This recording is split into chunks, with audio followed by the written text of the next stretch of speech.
And we do have a quorum, so I'm going to call the RSU 71 school board meeting to order.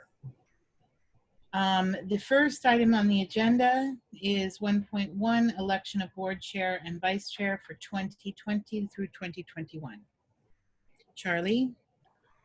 I would like to nominate Catelyn Hills as chair and Jess Woods as vice chair for the coming year. I think they've done a remarkable job working with our superintendent, and I think they are great leaders. Thank you, Charlie. I will second that. Thank you, David.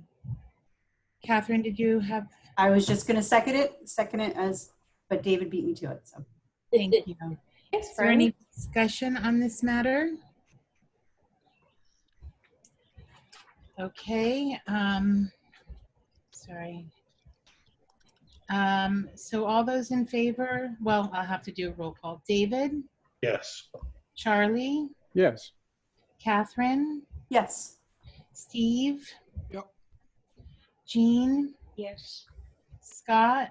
Yes. Josh? Jess? Yes. And I will vote for us too. Voting, yes. Thank you very much, board. Jess and I couldn't do this job without the dedication from you all and your commitment to excellence and to the students and our broader RSU 71 community. So thank you very much. It's an honor. Are there adjustments to the agenda? Yes, there are two. One is to add 4.3 Finance Committee update. And the second is to remove 7.6, the solar update. Thank you. All right, consideration of minutes, 3.1, regular board meeting of June 22nd. So move. Second. Thank you, Steve. Who was that seconded, Catelyn? Jess. Thank you. Okay, all the David, Yes. Charlie. Sorry, Charlie, I can't hear you. Muted. Yep. Sorry. Yes. Thank you. Catherine, Yes. Scott, Yes. Steve, Yes. Jean, Yes. Josh, Jess, Yes. and I also vote yes. Thank you. 3.2, regular board meeting of June 8th, the minutes. Move. Second. Steve and second by Jess. David, Yes. Charlie, Yes. Catherine, Yes. Scott, Yes. Steve, Yes. Jean, Yes. thank you, Josh, Jess. Yes. I also vote yes. Thank you. Report from the board committee chairs and consent agenda for committee meeting minutes. 4.1. Are we adding four? Are you adding 3? Oh, I beg your pardon. It's 4.3. Sorry, my mistake. 4.1 policy committee meeting of June 8th. Yeah, well, we have first of all, an update on policy committee, which we met this afternoon and had a long, robust discussion about 3 policies that the board was concerned about. And they have to do with extracurricular and co-curricular activities and the formal approval for stipends for them. And so we are bringing forward JJ and JJR, which is the procedure for approval, as well as JJE, which is the actual form that will be used in the approval procedure. So you'll see those coming to you next meeting as first reading. We also decided to table discussion about the Title IX revisions that the Department of Education has proposed and proposed that would become law in August, because there are 17 lawsuits by 17 district attorneys around the country that are going to impede that law from going forward, surely by the 14th. If and when that is all cleared up, then we will take up those policies. There's 5 of them, and the changes to the Title IX law for sexual harassment are significant, and they will require a lot of our time to make those changes. But we decided not to spend that time now, given that we don't know where that particular law is going to be. So with that, I will propose accepting the policy committee meeting for June 8th. Thank you. So Can I get moved. a second? For second, sorry. Thanks, Jess. Yep. David, Yes. Charlie, Yes?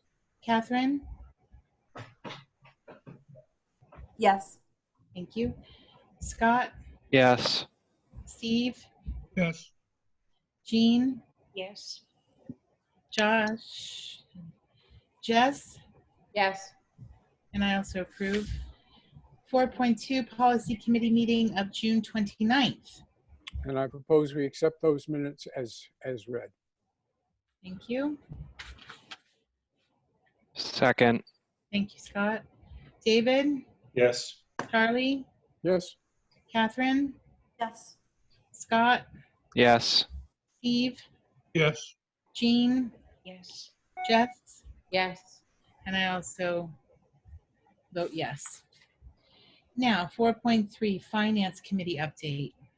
The Finance Committee met this evening, and in addition to going over the year-to-date financials, we also got a bit of good news. So due to, I believe, the incredible work by admin and Mary Alice and Chandra and Jake, the high school project, the large project with the bond that we did a couple years ago and it's finishing up, came in under budget, which was fantastic. We had actually thought, originally we had thought we may be close on it, because by the time we got estimates to go out to the bond and then we actually did it, prices had gone up, construction had changed. So anyway, fantastic job.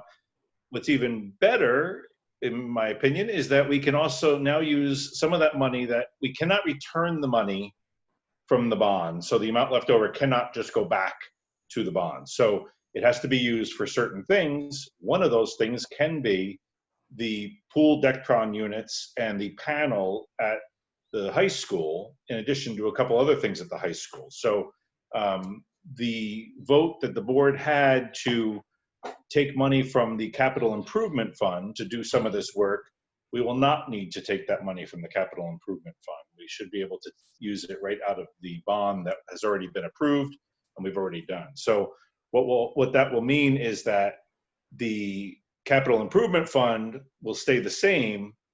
However, because things are already in motion with the budget vote through the public, the board will have that opportunity, because we couldn't change that vote for the public. So the board, it would have to come back to the board, and the board would have to decide to use any of that money from the capital improvement fund for whatever it's intended.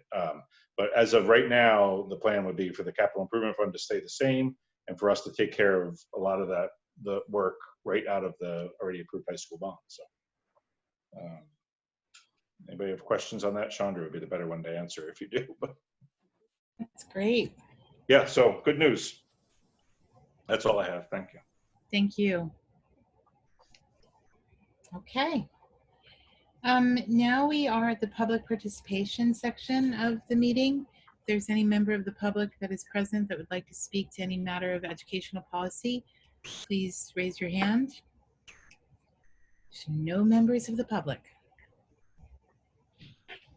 That's not what I anticipated for my 8 hours on Facebook today, but you know. Okay, seeing none, I will close public participation and open the RSU 71 moment.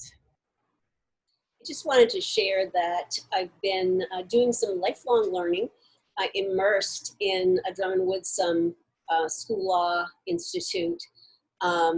They are great presenters, great teachers, and I haven't been involved in a full immersion for a couple of decades, and I thought it was high time that I get back into it. So it's a huge amount of work in a very short time frame, but very interesting, very relevant to everything we do, and just wanted to let the board know that.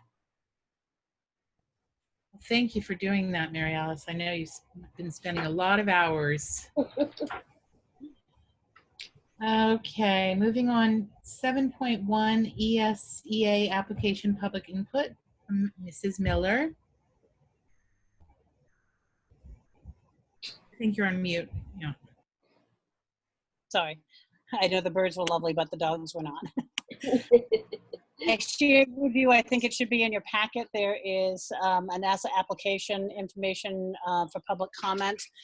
There is no public, but I'll give you a quick update today. This is by law that when we receive federal monies that we have to go out to the public. It was advertised back in May and in June on school websites, as well as our district, said that this was going to happen tonight and that anybody could participate and give input into ideas on projects for the application. So on the document that I shared with you, Title I, you can see that the amount of monies that we received for Title I, Title II, 4, and 5.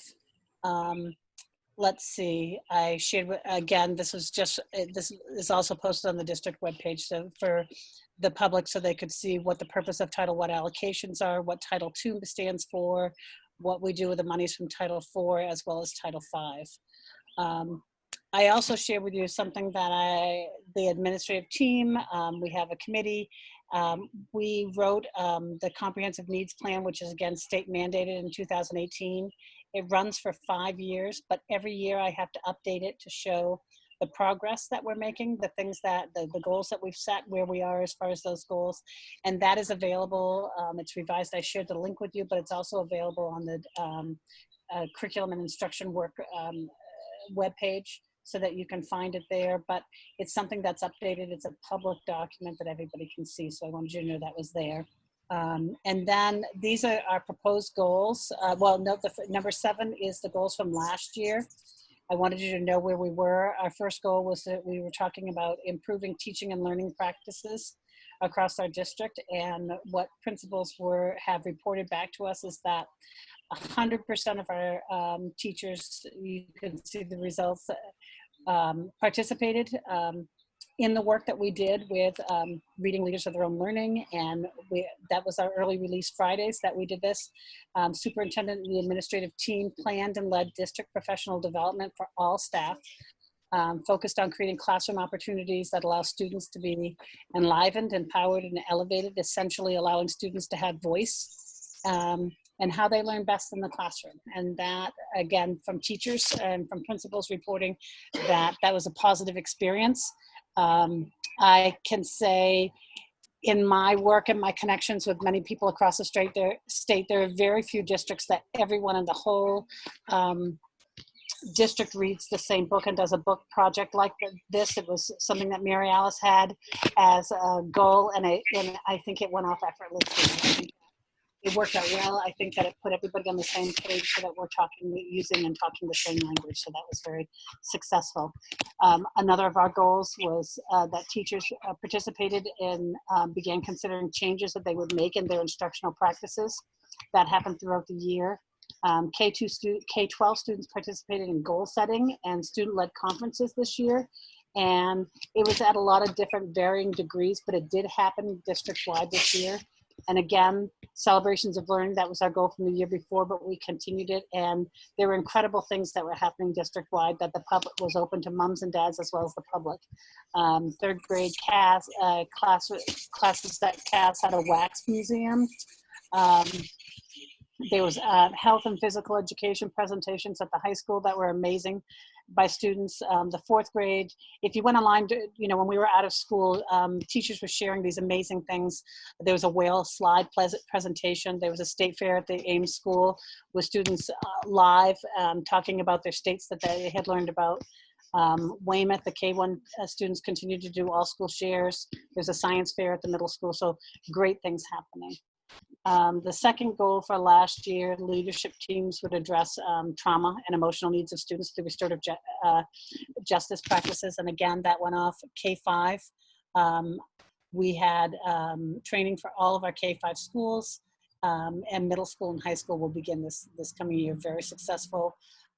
Again, teachers and principals reporting that changes in cultures, changes in the way that people, again, building that common language and how we think about how do we build relationships, routines in school that allow kids to feel safe, accepted. We still have ways to go, but feeling that for year one for K-5 was very productive. And our third goal, working with Dave, Dr. Fournier, to enhance the safety and security of our students, and we began using Gaggle Net this year to really monitor communications that students as well as staff through our Google platform. And again, very successful. Principals, superintendent, assistant superintendent are notified when they pick up something. Oftentimes it might be something that is part of a writing project that is not necessarily unsafe, but if the kids are using any kinds of words that might be considered unsafe or alarming, somebody could be doing a writing project on suicide. And that's certainly okay, but they reach out to our district, they will tag the principal as well as Mary Alice and I, and Mary Alice is very quick to be on, checking in with principals and saying, have you checked that out? Our guidance counselors are also notified, and I think it's grades 5 through 12 that we started this year, and I think we're looking at it going down into 4th grade for this coming year. And administrators were trained in just before I can't remember if it was January or February that we sat through a whole morning of training about this program, and it is amazing. They have different levels. They code everything, whether it's a yellow, an orange, or a red, depending on the kind of alert system so that we're paying attention when we get those emails. If it's a red situation, and Dave certainly could talk a lot more about this, but if it's a red situation and they email and they don't get a response, they will then call the principal. If they can't get hold of the principal, they will immediately call Mary Alice or I. So when it's red, when they think that it's something imminent, that somebody could harm themselves or harm somebody else, that we're being notified immediately. And they're also calling the local police department if it's in that area. So, and then the next section 8, is about the proposed goals. And again, this was working with the administrative team. We're looking again at mathematics, instruction, professional development. As you know, I've reported that we continue, we don't have a lot of data this year, but we've had data that suggests that our math instruction and our student learning isn't where we would like it to be. So this last year, K-5 teachers worked with Maine Math and Science Alliance and Cheryl Toby, and we had extensive professional development and teachers learning and understanding content standards and how that instruction needs to take place so that students can be successful with those standards. We will start year 2 and extend it into the middle school level as well. So we'll continue with that project. Restorative justice is back up, and so what we're looking at this year will be, for year 1, will be grades 6 through 12. We'll start year 1 of the training, and they will develop leadership teams just like the elementary team did. They'll have leadership teams in each of their schools, and it becomes a train-the-trainer model. At the elementary level, they will begin year 2 of the training. And so they will focus again on continued work with their leadership teams, with coaching methods and different things in the classroom. And then again, they're training their teams. I think Lori and Ashley are both here, and they can speak to that if you want more information. Technology, I've been working with Dave, and we'll be doing a project, some kind of project to increase the capacity for both students and staff around technology, addressing remote learning needs. We're not confident that we'll be back full-time yet in schools. We're not sure what that's going to look like, or if we'll be out again sometime during the year. So we want to make sure that we're ready. So David and his team are working on that project. And then the last project that we have for district-wide is supervision. And this project will talk about professional development for district administrators. Again, building our capacity as educational coaches and how we supervise staff to help them improve. And we will continue to work. Last year, we began this process with facilitator Angela Atkinson's doing it, and we'll continue to work year 2 with her again. This year, we're going to focus on data, and it kind of falls into our NUIA plan. And we're looking at how we can effectively use the data that we'll be receiving from student assessments through NUIA and making appropriate choices within our schools about instruction. And then the next section talks about Title I. And again, there are certain projects that are mandated. One, we have to have a project about homelessness. So you'll see that we'll continue to provide, if we need to provide tutoring, if we need to provide transportation, if we have to do interventions, things like that, to support kiddos that are homeless and might not have a place and have a tendency to fall behind. At the elementary level, what's different, and actually you're going to hear about this a little bit in the policy that are coming up tonight, that we have 3 schools, because they're tier 3 schools, they've changed their status and they become school-wide schools, which means that every student in that school now is considered a Title I student and can receive support. So that's Ames, Cass, and Nickerson. The 2 schools at this time that were not identified as tier 3 schools are Weymouth and East Belfast, so they will continue to be targeted assistance schools. We will still continue to have Title I teachers in each of those buildings.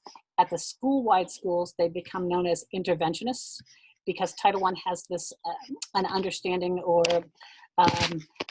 connection that it's only for identified schools. So they kind of change the title and say it's interventionists, and they can work with everybody, every student in and out of the classroom.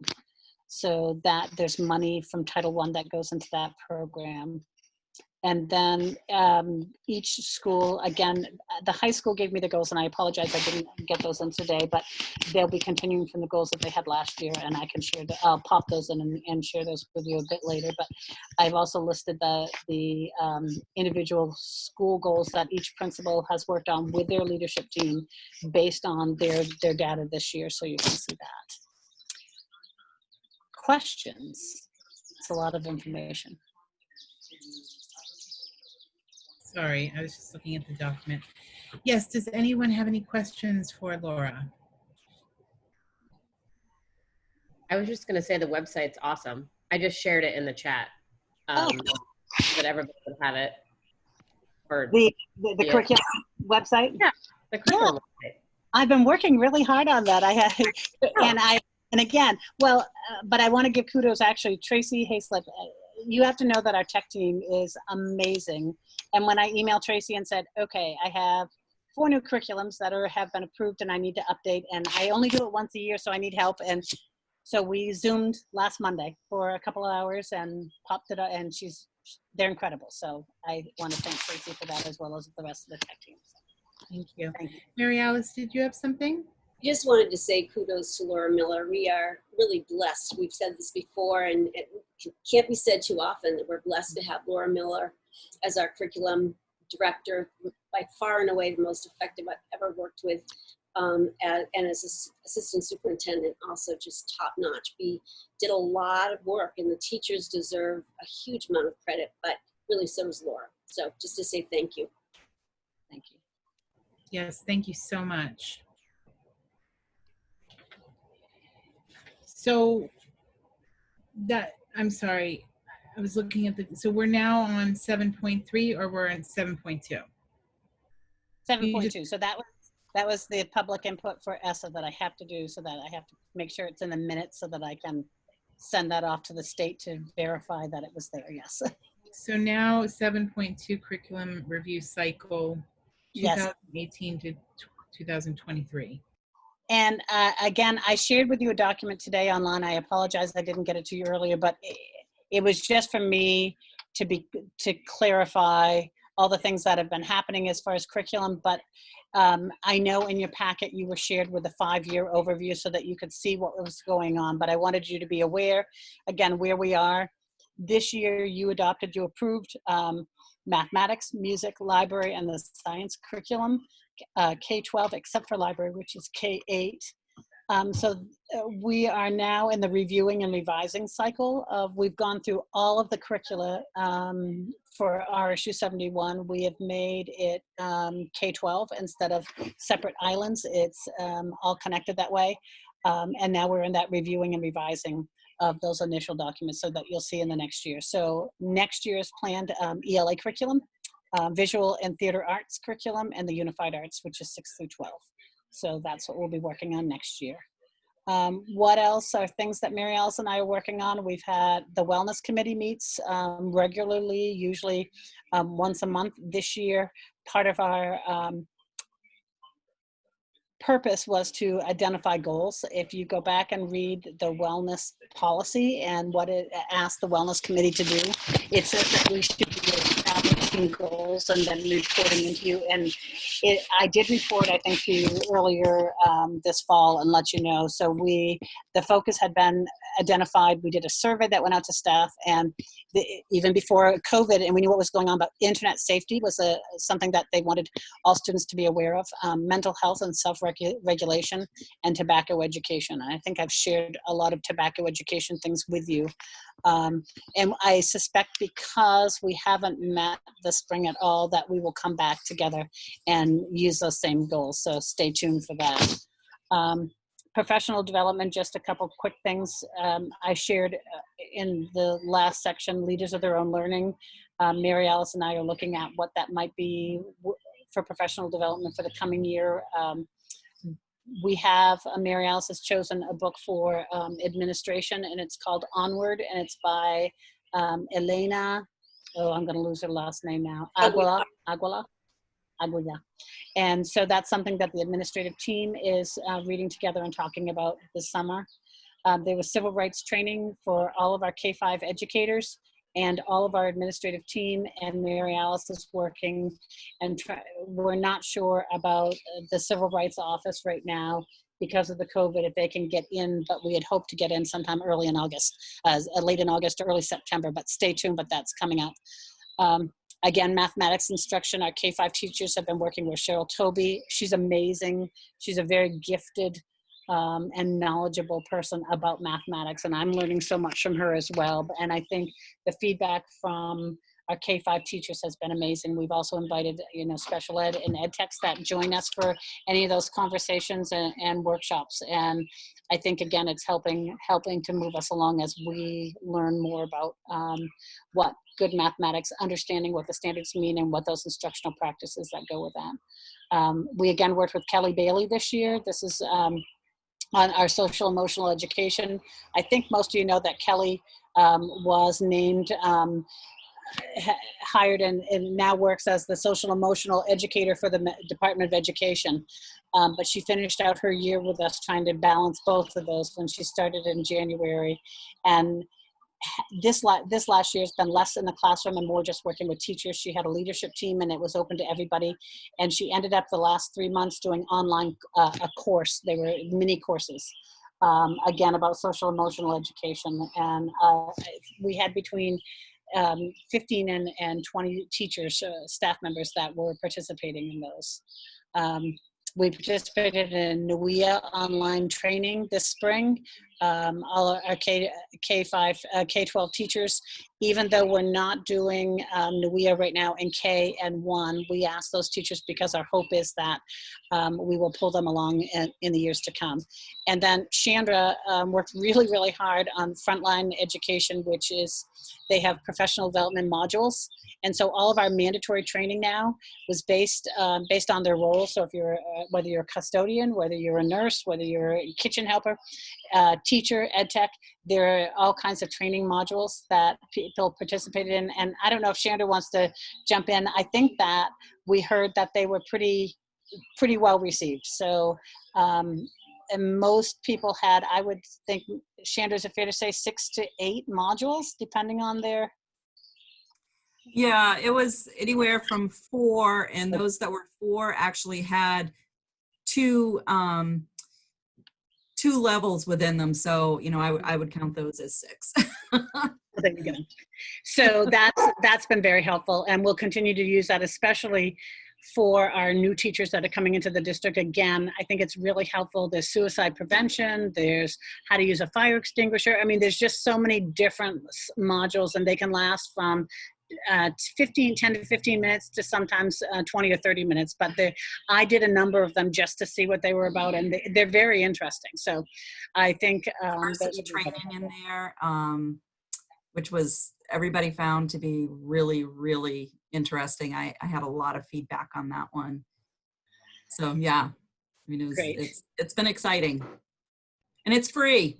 So it's free. That's right. That's the best part. But it was a lot of work. I mean, Chandra worked really hard. I mean, she had to build a complete database with all of the employees, and we had to categorize them, and then they have this amazing library, and then we had to go through the library and pick and choose which trainings we wanted people to participate in. So it was quite a process on her part. So I just want to say that we're in good shape compliance-wise, better than ever, because people did have time during the remote learning, especially support staff, to do these trainings. And there are a lot of mandated trainings.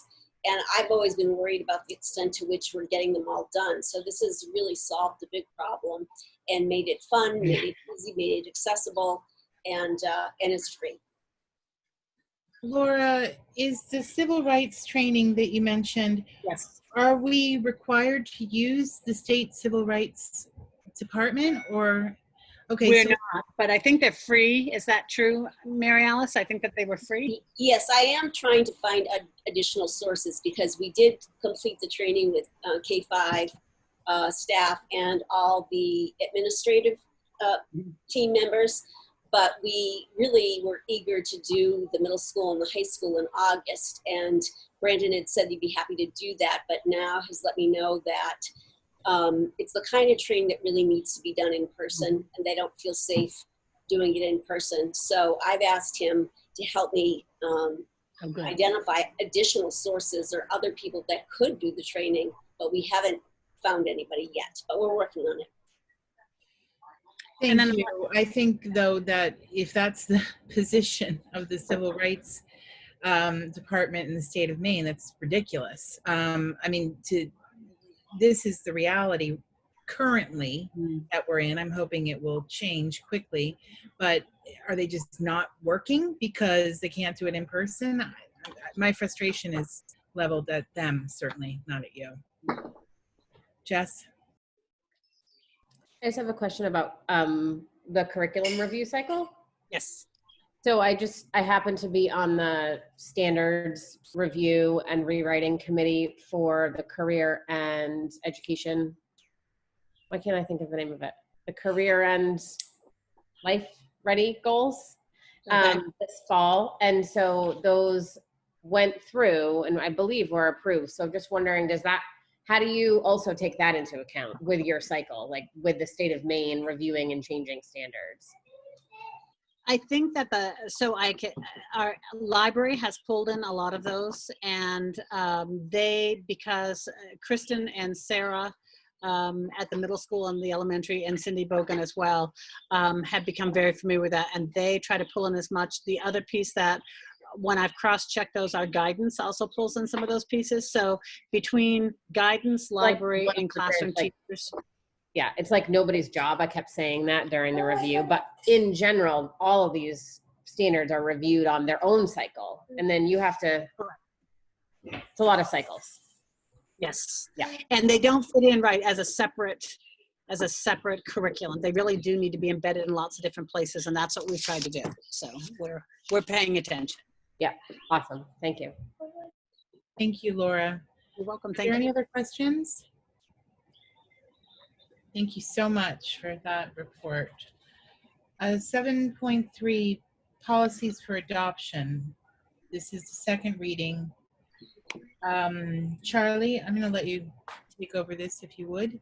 Right. Well, I will move that we adopt the 3 policies listed in 7.3. And just a reminder to the board, this is second reading, and these policies have been modified so that they are congruent with the new legislation, especially the JLCB, which indicates that the exceptions for philosophic and religious beliefs will not apply as of 2021, unless the initiative that is on the ballot in September, I think it is, passes. Otherwise, our new policy will go into effect on the first day of 21. So I move to adopt those three policies. Can I get a second? Yeah, second. Jess, any discussion on these? Okay, David, Yes. Charlie, Yes. Catherine, Yes. Scott, Yes. Eve, Yes. Jean, Yes. Jess, Yes. and I also vote yes. Thank you. 7.4, policies for approval for removal. First reading. Charlie, do you want to explain these? Or Right. So I would move that we vote on first reading for these two policies. If you recall, we folded the AA and the AB into the policy BB. So the information in both of those is already present in BB, but we could not remove them until BB had been approved, which is now approved. So now we are slimming down our handbook by removing these two policies. Second. thank you. And Charlie, I just have a question. This helpful, the thing that we're removing, which I think you just explained, we're going to have another sheet of this, which details the weighted votes, right? That's in BB. BB, thank you. For all of us to remember for forever. BB. Memorize it. That's where it is. Well, it will probably change once the census comes out. But anyway, okay, who seconded Charlie's motion? Me. Thank you, Scott. Any discussion? David, Yes. Charlie, Yes. Catherine, Yes. Scott, Yes. Steve, Yes. Jean,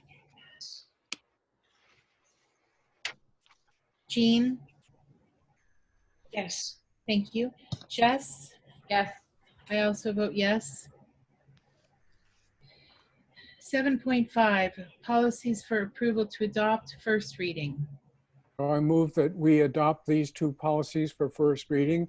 As Laura mentioned earlier, these have been modified with her guidance to reflect the new language and regulations having to do with Title I. Second. Thank you. Discussion? David, Yes. Charlie, Yes. Catherine, Yes. Scott, Yes. Steve, Yes. Jean, Yes. Jess, Yes. and I also vote yes. Thank you. 7.7, update on Sweetser at Robertson School. Chandra's going to share that information. So after our last discussion about the Sweetser building and what we had wanted to do with that, we have turned it over to AGA to draw up a new agreement for Sweetser to sign, and we are going to do just a one-year agreement with them. I don't have that back yet, but as soon as I do, then we'll get that contract going for the remainder of this year. Thank you. Any questions? Thank you. 7.8, update on RSU 71 initiative to address racism through education and action. So there's been a great deal of interest on the part of many members of our RSU 71 community on what we are doing to address racism and what are we doing to educate our kids about that topic. And so I'm just going to share an excerpt from the statement that RSU 71 made and was published, which summarizes the action steps that we're going to take. The first is to create a task force on racism, and it's titled Task Force to Eradicate Racism Through Education and Action. And we've had so far 7 people volunteer to be on that task force, 3 from Ames School, Allison, Erin, Melinda, and Chris Bailey. And we have Denise Pendleton from Adult Ed Literacy Volunteers, and Allison Kaczynski, a parent and a former board member, and Nicole Luttrell, an RSU 71 parent. So it's a great group of people that will be overseeing this work in the year ahead. We're going to begin meeting, I hope, in August. And that depends on how busy August is, but we'll be getting onto that very, very shortly. We're going to take the time to examine our practices, ensure that we're removing any institutional bias that may exist in our own systems and organizations. We're going to ensure that our curriculum and libraries represent multicultural viewpoints and experiences. It's really important for all children of all races to find themselves reflected in the literature, which is studied where they can see their stories told along with everybody else's stories. So that's the third thing. 4, we're going to purposefully listen to and value the Black voices in our community and work diligently to further our commitment to racial equality. I must say that in the last year, we did a lot of that anyway, and we'll continue to do that. Number 5, we'll continue to partner with Maine Civil Rights Project and the director, Brandon Baldwin, who's done training for all of the K-5 staff and admin team. And I had put, it's already committed to working. We've learned that he can't work with the middle school and high school staff in August, but we will be finding someone can. And I probably should circle around back to Brandon. He's a very dynamic presenter, very, very engaging. And the in-person stuff is great, but I would argue that we've learned enough about Zoom that he could do a lot of that via Zoom. And that it would be better than nothing. So I will circle back and share that our suggestion with him. 6, we're going to strengthen the support for our RSU civil rights teams, which have long existed at Belfast Area High School, Troy Howard Middle School, Pat Knopert Stevens School, and the Ames Elementary School. The students and the faculty advisors on these teams need all of us to shine the spotlight of recognition for the contributions they make to our school district, its towns, and our great state of Maine. So that just gives a summary. I won't read the rest of the statement, but it is published on our RSU 71 website. There's the new, Dave Fournier created a new category, and there's tons and tons of materials for parents who want some guidance on how to talk with their children about these issues. And there's tons of resources for educators. And so I urge you to look at that website if you haven't already and take a look at some of the materials that we've curated, collected, and published. Thank you, Mary Alice. Forgive me, is this task force, are board members allowed to be on this task Yes, force? yes. May I be on this Absolutely. task force? Yes, that would be wonderful. Okay, thank you. Do you, I mean, I know that you don't want 75 people on the task force. I'm wondering, are you doing more outreach to get yes, people? Okay. yes, and everybody is welcome. I did put out an invitation in the May update asking for help from parents and community members interested in serving on the task force to safely reopen to classroom instruction, and we had 59 people who volunteered, and each of them were included, and each of them were invited to pick which subcommittee of that group that they'd be able to work on. So I can put out another request for assistance. It is already a good sized group, but more are welcome, and anyone and everyone who wants to be on this task force can do so.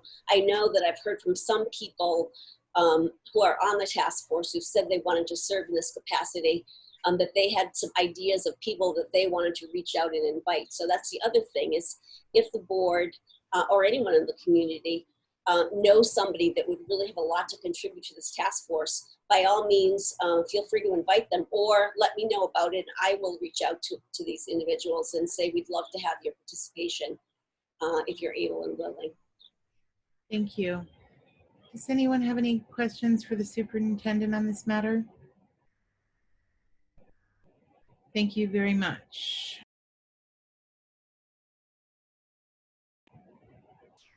.9 approval of copier leasing agreement. So I put out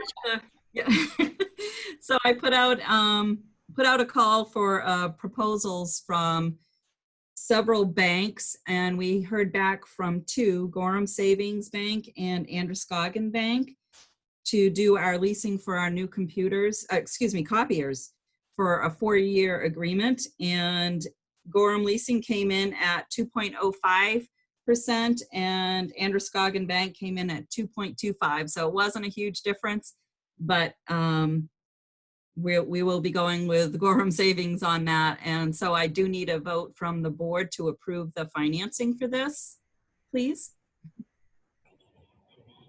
Thank you. I'll make such a motion to approve the copier leasing agreement. Second. Thank you. Any discussion?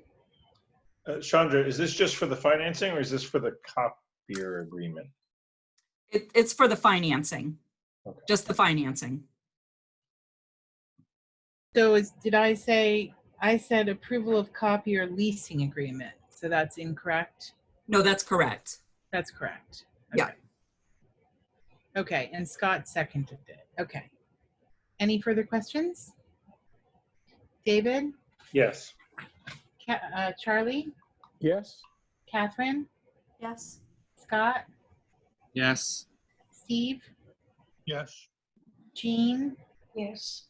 Yes. Jess? Yes. Jess, and I also agree. Thank you. 7.10 RSU 71 draft plan for 2021. So I sent everyone in the community the draft plans, and I highlighted and put in bold letters draft plans for this fall, which are really a 3-tiered. No decision has been made, but I borrowed the schema that Kevin Michaud had shared about a red light, green light, yellow light plan. And I put a traffic light on the front of it. The green plan envisions everyone coming back to in-person classroom instruction in the fall with whatever safety precautions we can manage, such as personal protective equipment, disinfecting, hand sanitizing, and those kinds of things. The yellow plan envisions a hybrid of partly in-person instruction in classrooms for students and partly remote learning for students. The reason being that if we are going to keep the 6-foot distance that CDC recommends between students, we can't have all the students back at once. So if you read that plan, it's on our website, and I've sent it to each of you right before the 4th of July, I believe. It envisions students there for part of the day and then home part of the day. And at the middle school and high school, it envisions alternating days. And if we were to go with the hybrid yellow plan, a tremendous amount of planning still needs to be done. For example, I've heard from a lot of parents that they like the idea, but that there may be a better way to divide students than alphabetically. And that's true. It could be that parents really, if they had a choice, would need the kids to come to school in the morning or in the afternoon. And so there's a lot of work to be done on that. The red plan envisions a new and improved remote learning. I'm very, very proud of the work that all of our staff did, our teachers in particular, and our technology team in particular, to get a remote learning plan up and running as soon as we possibly could when it became clear in March that we were going to need to move to remote learning. And we've learned a lot. So we are in very good position to be able to take the learning that we've done from the remote learning and make it even better in the event that we are required to stay in remote learning. The state of Maine will be making a decision, it is said, about the extent to which we return to school based on regions, not based on school districts, not based on counties, but based on regions. They'll have a strong recommendation, which all of you as board members will need to discuss and come to some consensus about. But the state had heard from superintendents on a weekly basis and all the region superintendent meetings that it was really quite challenging to try to make our own decisions independently of one another. And so they've made a commitment. There's still a lot of feeling from both sides. And I'll share a little bit of the data from our surveys to families and to families after this plan. But I just wanted to let you know that we are well positioned with draft plans for whatever happens. If we need to stay in remote learning, we've got a draft plan. If we need to return all of our kids at once, we've got a draft plan. If we need to do a hybrid of remote and in-person instruction in classrooms, we've got a draft plan. And as soon as we know which way we're going to be going, we'll be able to roll up our sleeves and really get into some of the nitty-gritty details, which will be very, very important. And we'll need to do another round of surveys to families and staff. For example, we know that a certain percentage of families have said that no matter what we do, they are not going to feel comfortable sending their kids back to school in person until there's a vaccine. And we've already know from, I think there are 12 staff members who are really uncomfortable with the idea of coming back for in-person instruction due to health issues and other kind of extenuating circumstances. So we would need to survey everyone again and get more specifics about who these people are so that we can plan accordingly.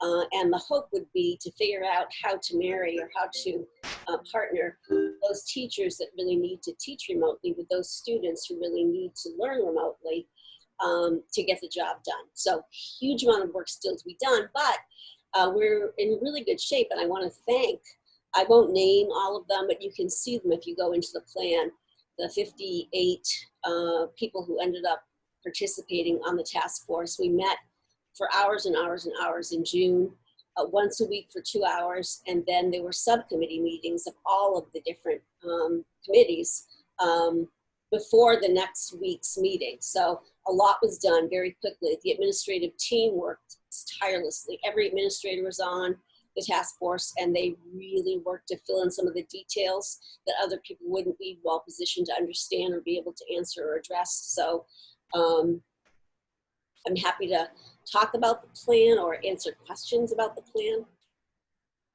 I'm so impressed about the diversity of your task force, just going through the names, and very heartened that you included students. I think that was wonderful. That's all I have to say. Charlie. Just a clarifying question. You mentioned somewhere about the board will have to come to some kind of consensus. Is it in fact the board's final decision to approve the plan that the administration puts together for opening? Good catch, Charlie. It always has been, and it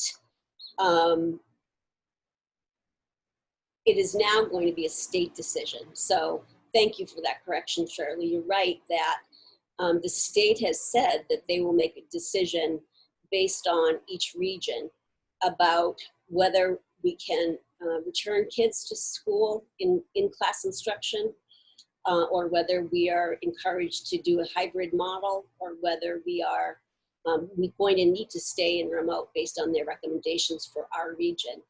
There seems to be consensus that in those areas where the infection rates and the death rates are fairly low, a lot has been written by pediatricians, by our own district physician, by the American Academy of Pediatrics and others, suggesting that in areas where the infection rate isn't high and the death rate isn't high, it may be possible to do more in-person instruction than in those regions which are a hotbed of continuing infections and death rates. So, but you're right to say that it's my understanding, there's been a lot of confusion about this, that we will be getting an edict from the state to say the extent to which we can come back. There's still going to be a tremendous amount of planning on our end, no matter what is decided at the state level. So when you say an edict, does that mean that we have no choice about whether we go along with will it be a recommendation? Will it be a governor's executive order? I'm just wondering what our role as board members are in protecting the safety of the people that we've been charged with of taking care of. Because it seems to me at the end of the day, it's our responsibility to make that decision about the safety of the children for which we've been entrusted. To answer your question, I believe that it's the state's intention to have a governor's order about this, based on the recommendations and the work of the Department of Education, who's been working tirelessly with all of us, all across the state. But I'll double check that in Thursday's meeting, that my understanding is correct, but we are all waiting to hear what the edict is. And if it's just a recommendation, then for sure, it'll come right back to the school board for discussion, deliberation. Does that answer your question? No, thank you. I did a little research on this after Charlie mentioned it to me, and from what I understand, I don't think edict is the right word. I think it's a mandate, just like the governor mandated the wearing of masks in retail spaces over 50,000 square feet. So I think the word is mandate, and I think that the role of the board is to be in consensus with the plan that matches the mandate. So if the governor mandated a hybrid model, for example, we have a hybrid plan. That's our yellow plan. So that's what we would then be able to comment on. But to me, ultimately, it is, from what I understand, it's the governor and then it's Mary Alice as the superintendent. We didn't vote to close the schools. Mary Alice chose to close the schools. I think the day that the governor told everybody to close the schools, or the day after, the day before, something like that. So that's my understanding of our role, Charlie. Thanks, Catlin. That was much more clear than I just. No, not at all. I think the word is mandate. That's a good point. Are there any other questions on this matter? Thank you so much, everyone that served on that task force, for your really great work. Oops. So what are the next steps? We just wait until we hear from the state, correct, Mary Alice? Yes, I just lost my screen for some reason, but yes, you're correct. Okay, thank you very much. I have my hand up. Oh, Steve, I can't see it. Can we go, just FYI, can we please go back to raising your hand virtually? Oh, you did, Steve. Thank you. Yeah. Thank you so much. Yeah. What, please? Well, the question I have is, what if the governor mandates that the position that we do is going to cost us more than what we can afford? Can we ask for something different, like going to remote learning? Or because if we're asked to do something that we don't have money to do, then I have a problem with that. So I'm just wondering if we have an alternative to doing that.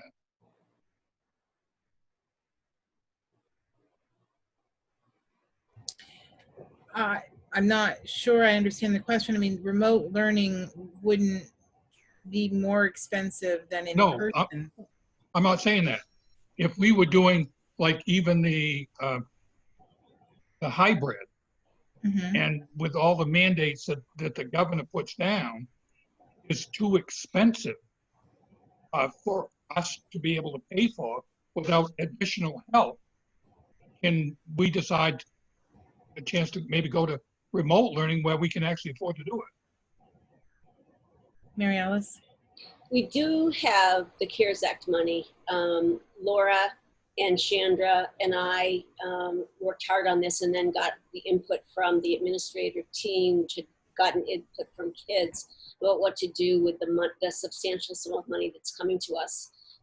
We also have information from the state that they'll be ordering our PPE, and we were really worried about that. I was really worried about that because the state has done a wonderful job, but it's taken a long time to get some answers to some questions. And I was worried that they'd said, we will order all of your PPE that you need. And I was worried that they might not get around to it in time for us to open if we need to open. So evidently they are getting around to it, and that will help a lot. Chandra, what were you going to say? I was going to say about the PPE that the state is going to provide that to us, and they're providing it to the whole state, and they're basing it on the information that we put into what's called NEO, our system where we keep track of all of our student counts and all of our employee counts. So Betty Lou's working really hard to make sure that everything is in. As soon as those new hires come in and meet with me, she's putting the information in NEO so that we can be right up to date, because they're looking at in August being able to start to distribute this according to the needs and numbers of employees and students. So we're on top of that. What we don't know yet is exactly what it is that they're going to be providing, and where they're taking that list from, meaning, you know, are they looking at a specified list of, okay, this is what's required, in which case we'll be covered in that aspect, but there are things that we kind of want and we have staff that are asking for that may not be on the list. We don't know yet. Until we get a list from them of what they are going to cover, then we'll be able to have a clearer answer as to how much it's going to cost us, Steve. But we do have money built into our CARES funding for that equipment, for sanitizing, those types of things that might not be covered under the state program. So did we had to apply for that CARES, and I think the last meeting you said we applied for it, but we haven't got any money yet for it. So have we been approved for it? We've been approved for our CARES money, yes. Okay. Yes, we got our approval on that. Scott? Thank you. I was just curious, Mary Alice, if there was anything, I assume the answer is no, but a date as to when we would get this decision from the governor, or at least a rough time frame of when we're going to have, what's the deadline for them giving us an answer so we can start moving forward with whatever plan as you're talking about. Originally, it was going to be late July, and that's been moved to early to mid-August. Giving us plenty of time. Lovely. Steve, do you still have your hand raised? I am not a co-host. No, I don't. So, okay. I can't lower it manually. If someone could make me a co-host, that would be excellent. Are there any further questions on this matter?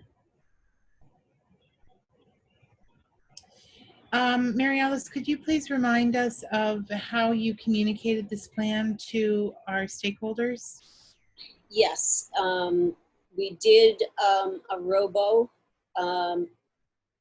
message to all families, and I myself emailed the plan to all staff members and all board members.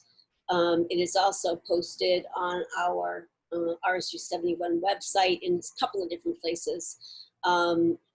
Right at the top, but also in my July message, there's a link to that plan. So I also sent it to media outlets, and a couple of them have summarized it.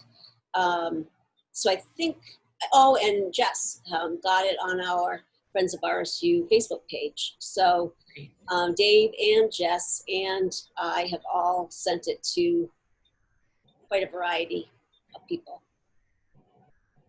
Wonderful. Thank you so much.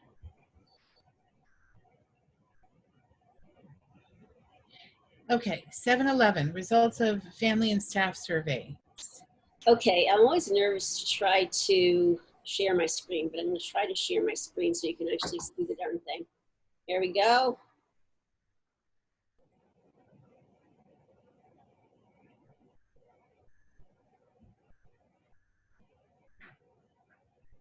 Sorry. Okay.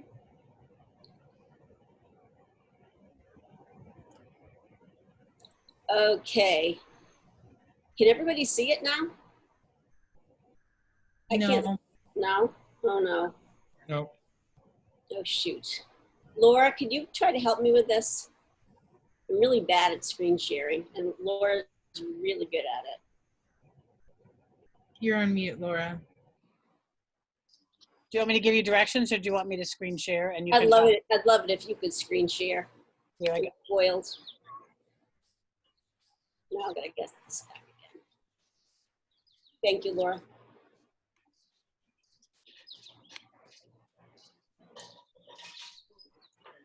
Which one do you want first, Mary Alice? Family. Do you want the results, the response? Yeah, no, I've got a summary of the results, but I'd love to just so you can see it visually. So the 699 families responded. Many of those families have multiple kids. So that's a really big sample for us. And the first question was, to what extent are you comfortable? What are your thoughts on returning to school in the fall? And you can see the vast majority in blue, 63% are comfortable with a return to school. But you can also see that 22.5% are not comfortable sending their kids back to school. So that really helps us know what we're planning. It looks like if we are able to come back in person, most families are very comfortable with our coming back to school. And that this survey data reflects what I've been hearing in many phone calls, many emails with families, because I encouraged people in my letter at the front of this plan to feel free to call me if they had any ideas or questions or concerns, and people have. And the vast majority of calls or emails I'm getting are from people that really are concerned to get the kids back in school for many reasons. Although I've also spoken with and heard from families that are really nervous about the idea of sending their kids back in any way, shape, or form in person until there's a vaccine. So that was an important piece of data. The next one, scroll down a couple. We don't need to do that with representation. These are just in terms of safety precautions, what are the ones that are most important to our families? 72% want us to be frequently disinfecting surfaces. 72% want us to be have readily available hand sanitizer. 47% don't want there to be any large group activities or assemblies. 43% want reduced class sizes, which is what the yellow plan would do. It would enable us to have fewer kids at once and keep more of a distance between those kids. 38% think daily temperature checks are a good idea. And only 32%, I was kind of amazed to see this, think facial coverings, masks, or shields are important. And then there are 13% that say that no measures would make them feel safe and comfortable about sending their kids back to school in person. Again, echoing some of the data from the pie chart that we just looked at. Scooting down to transportation, we'll have 27% of our kids, our families responding. 186 families, many of whom have multiple kids, will need to take the school bus, 186 families. But amazingly, quite a few families are intending to drive their kids. Which one is that? That is 200, I will transport, but 244 families are saying they're going to be transporting their kids to and from school. So it seems like even some of the families that are very comfortable having their kids come back to school for in-person instruction are not comfortable sending them to and from on the bus, and will be doing transportation themselves if we have a back to school in-person option. The next thing I wanted to point out is remote learning. The pie chart that goes with remote learning. And there's tons and tons of comments. And so we did a very good job, I think, at giving plenty of room for people to express themselves with more than just checking a box. But as far as remote learning goes, 22% say that there is a family, parent or guardian at home to support remote learning. But 22% also say they're concerned that there isn't enough support at home to enable remote learning. 29%, over 29% say that their children struggled with remote learning this year.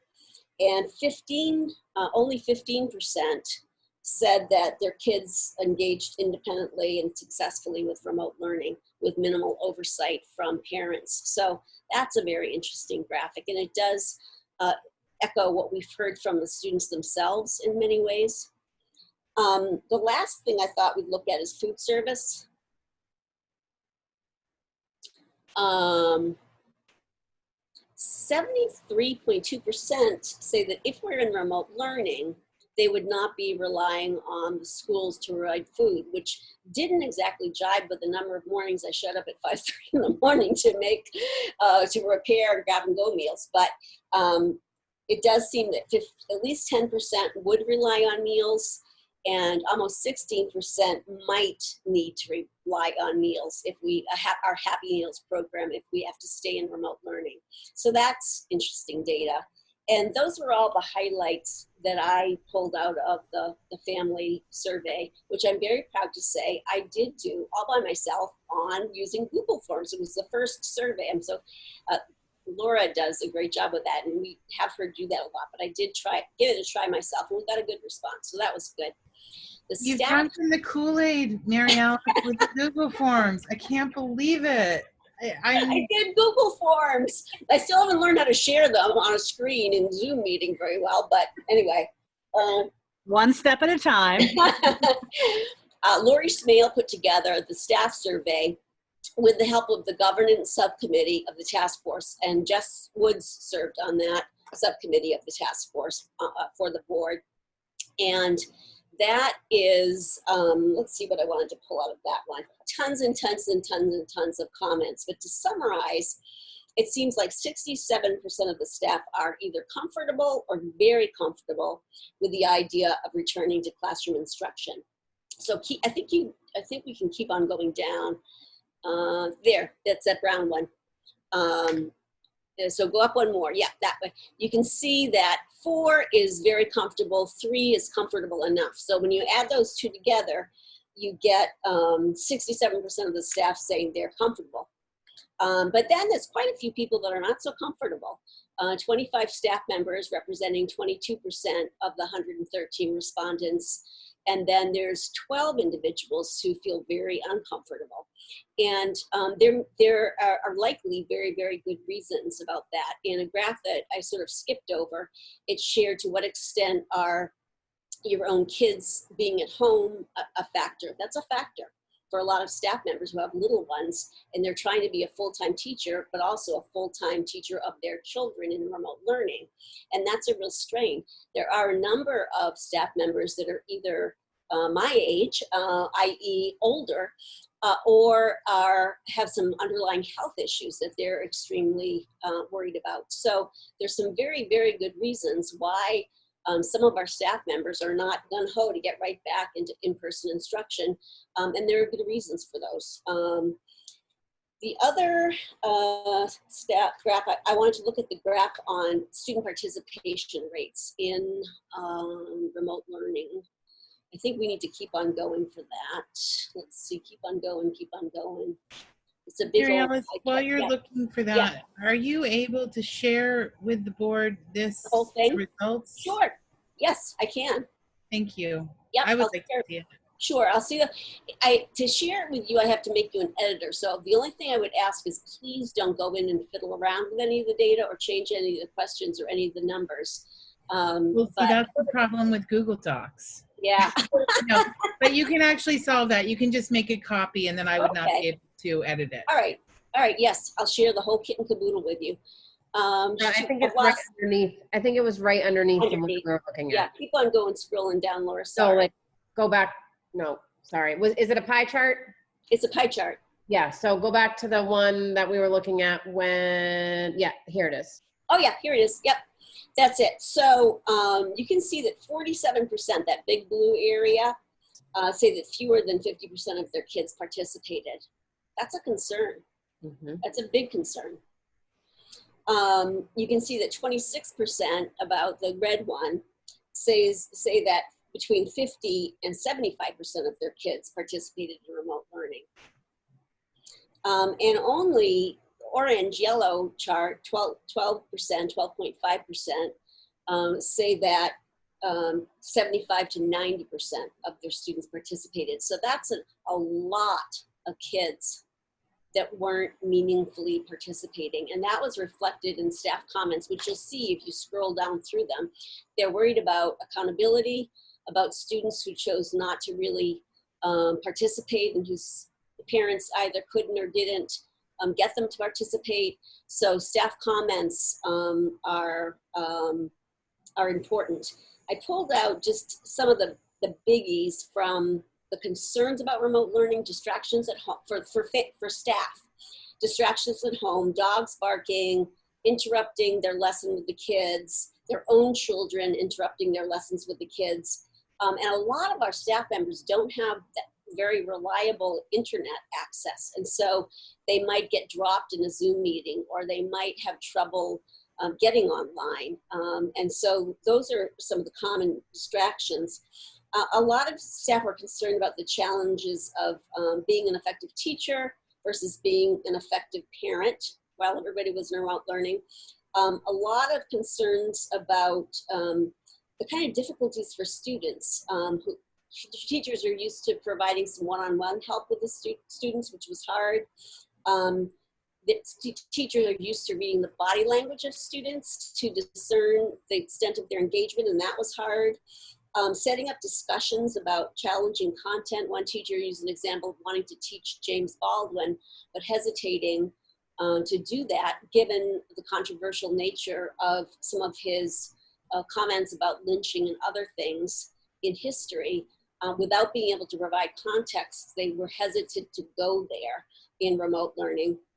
And the fourth quarter failure rate was a concern for high school staff, suggesting again that you know, and we're going to be working on that pretty hard tomorrow. And actually, several times this week, we've got meetings to set up for me to look with the administrators at the data that we do have in preparation for our next board meeting on the 27th, when we'll be giving you some information about what we can discern of student success or lack thereof as a result of remote learning.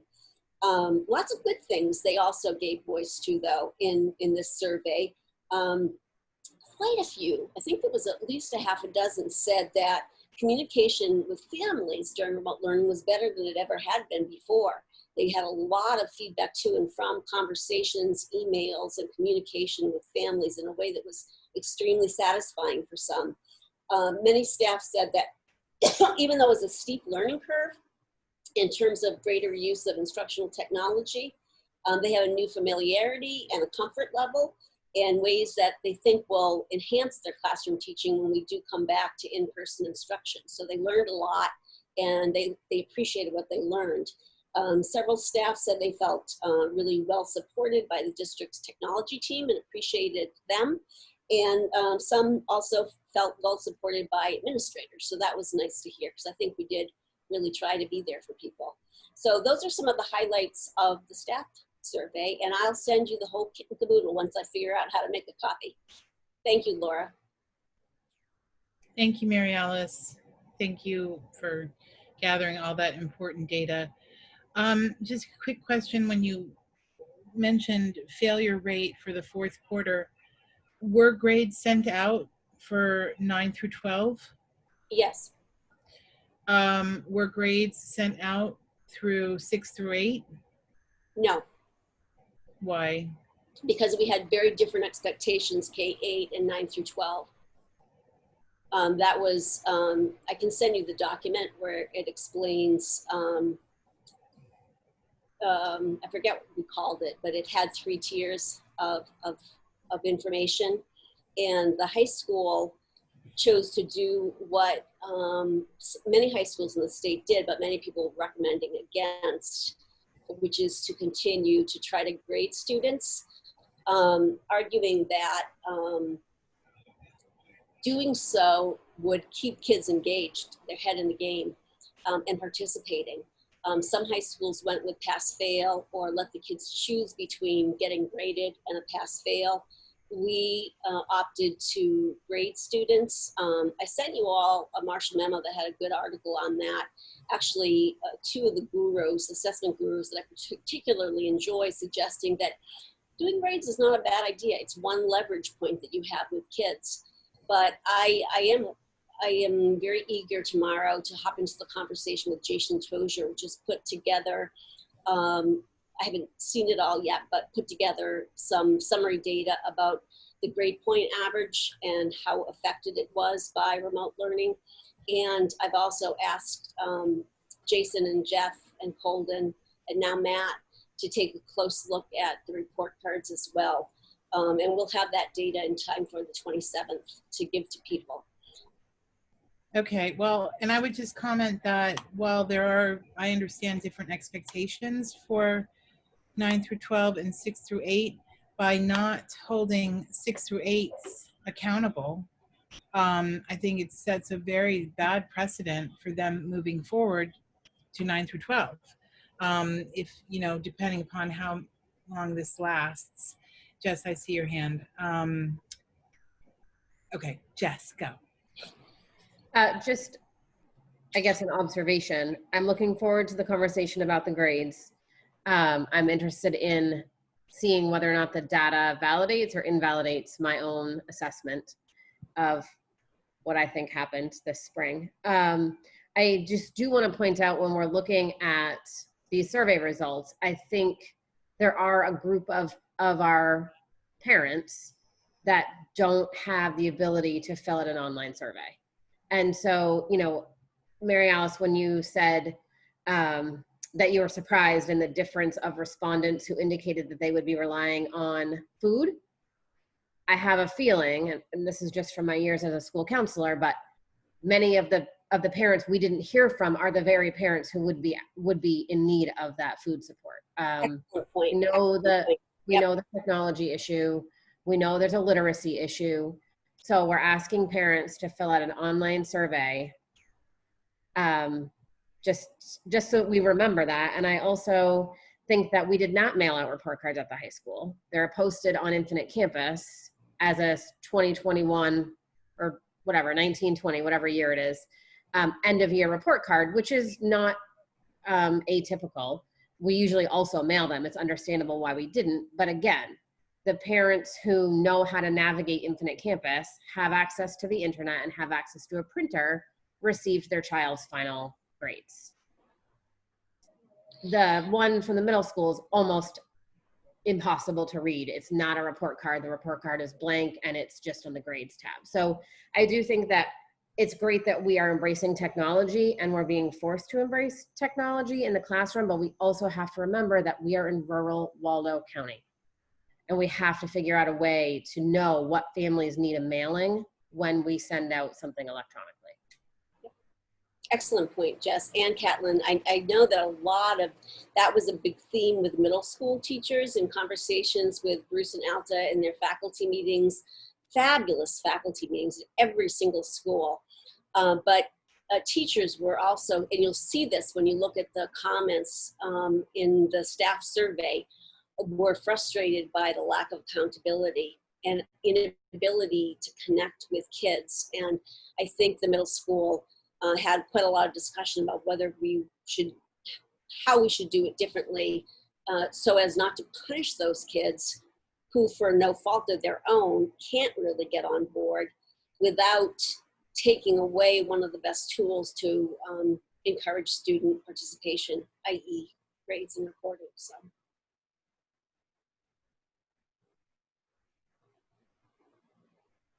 Okay, I'm looking for raised hands. Well, I'm very interested in seeing the results. Thank you so much for doing it. And then I'm sure you'll give us status reports as you learn more. And can we just, I know we often, almost always get everything ahead of time, but just, can we get that report / presentation about the grades ahead of time, so we're not trying to process it and talk about it at the same time? Fair enough. Thanks. Yeah. Okay. So nominations and resignations and appointments, 8.1, nominations. So we have two wonderful people to ask the board to vote on tonight. One is Sarah LaFleur for first grade at the Ames School. She is a Maine student. She graduated from Camden's high school, but has been living in Cambridge, Massachusetts, and teaching and studying in Massachusetts. She has degrees from Stonehill College and Lesley University, and has wonderful experiences preschool and in second grade. And when I Zoom met with her for her interview with the superintendent, the movers were there packing boxes in Cambridge for her move back in with their folks for a while in Camden. But the committee, I don't know, Laura, if you want to say anything, but the committee was just ecstatic. And I was too after I spoke with her. Laura, do you want to say anything? I do. She is a young woman who held herself very professionally and just an effective communicator. Both her packet was complete and very well written, but she was incredibly well spoken. Every single member on our committee, we interviewed 3 that day, and we had reviewed between 6 and 8 applications, and she was the top candidate for the committee. Just embraced the community. She had driven by the school. She said, I saw your sign that says we miss you. And so she really took this very seriously, really was excited to come to Belfast and hear about, she did her research. She knew what RSU 71 is doing academically, and she's very excited to join the Weymouth team. And I think she'll be just a wonderful asset to our entire district. She has training in Lucy Calkins, in everyday math. So she's already familiar with programs that we use to engage our students. So I'm thrilled. She's already been looking at our curriculum. Thank you, Lori. And meet. Okay, I'll entertain a motion. So moved. Thank you. Second? Thank you, Catherine. David?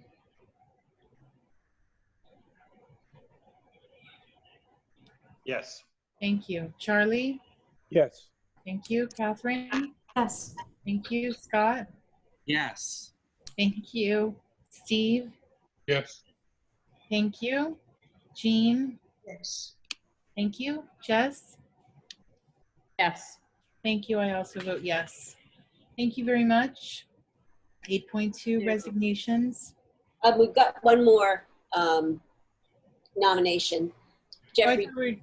I thought, well, Sarah's second. Okay. Yeah. Oh, Okay. sorry. I got them out of order. I'm sorry. Yeah, Jeffrey Keating, we're equally excited about him. He is from our neck of the woods. He's been working in RSU 3 and RSU 22. He has 25 years of experience, lives in Freedom. Many have worked with him. He has a stellar reputation. And we are thrilled beyond description that he is interested in being a special ed coordinator in our district. So we've got someone with a depth of experience, which really helps in special ed world. And the team was really excited, and I was really excited when I interviewed him. So, Jean, did you want to say anything about him? Never mind. No, I was on, just that I've worked with him for over 20 years, and the last 2 years that I subbed, I worked in his resource room for 3 days a week because I couldn't keep up with 5. He's an incredible man, loves children, hard worker, and I was thrilled to see his name there. Thank you, Jean. Scott? So this is great stuff, and I just want to say that I appreciate the information, and it's very pleasing to hear about the number of applicants that we had for these positions, and to hear that multiple interviews, and which is all great. I'm curious if there's any strategy in particular that's been effective, because it seems like recently with a lot of our hires, this has been a common theme, that we've had multiple applicants and multiple interviews. And I'm just curious if there's anything in particular that we've been doing that's effective that we can share in that.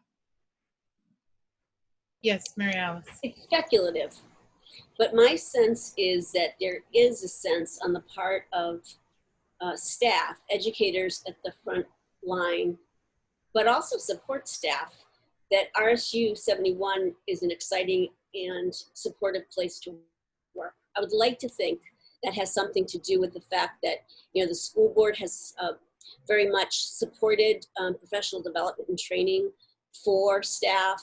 And I think that we are gaining a stronger and stronger reputation as one who is deeply respectful of all employee groups and gives everyone a voice in this district. So that's I think that might have a little to do with it. I hope, I'm imagining that it does. Great question. Okay, so I'll entertain a motion on this gentleman, Mr. Keating. I move to accept Jeffrey Keating for the position. Thank you, Jean. Second. Thank you, Scott. David? Yes. Charlie? Yes. Catherine? Yes. Scott? Yes. Steve? Yes. Jean? Yes. Jess? Yes. And I also vote yes. Thank you. Okie doke.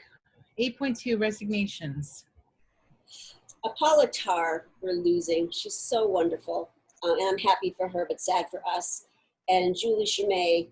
So Paula is the teaching English as a second language teacher. You heard her presentation last time, I think it was, and she's been fabulous. So we're looking for a new SOL teacher. And Julie Chimay was new to us this year, but driving quite a distance and landed a nice job close to her home and family. So she also resigned. Thank you. 8.3 appointments. I'm happy to appoint Carol Kelly as EdTech 1 in Special Education Life Skills at the Captain Albert Stevens School. Kavoshaya Yavingie as an EdTech 3 in Special Ed at East Belfast School. And Carolyn Smith, EdTech 3 in K2 Nexus at East Belfast for a 1-year position. Yes, Chandra. The second one, she said, I'm not even going to attempt that name, but she has since withdrawn her acceptance. Yes, Oh. Unfortunately. Oh. Yeah. I didn't know that. Sorry. Yeah. It's disappointing. Okay, well, thank you very much. Norm Keeper reflection on meetings. Scott. Easy peasy. Today was a wonderful meeting. I have glowing recommendations or scores for everyone. Great job, everybody. Thank you, Scott. Okay, motion to adjourn. So moved. Second. All right, bye everyone. Stay safe. Wait a minute. There. Who motioned? I couldn't hear. Scott. there. Steve Scott, second. thank you. That's all I needed. You guys did it fast. Bye. 7:04. Everybody, good night. Rest Night. well.